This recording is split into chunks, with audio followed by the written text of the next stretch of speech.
قلم رانم به نام پاک یزدان، شود مفتوح برویم گنج پنهان. خداوندا با عقبی ده نجاتم،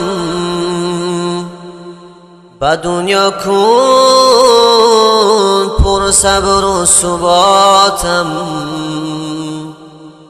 هدایت کن مرا در راه راستی، همون راه که بر نیکان خواستی. منم یک بنده ای پر از گناهت، همه خواهم مدام صلح و صلاحت.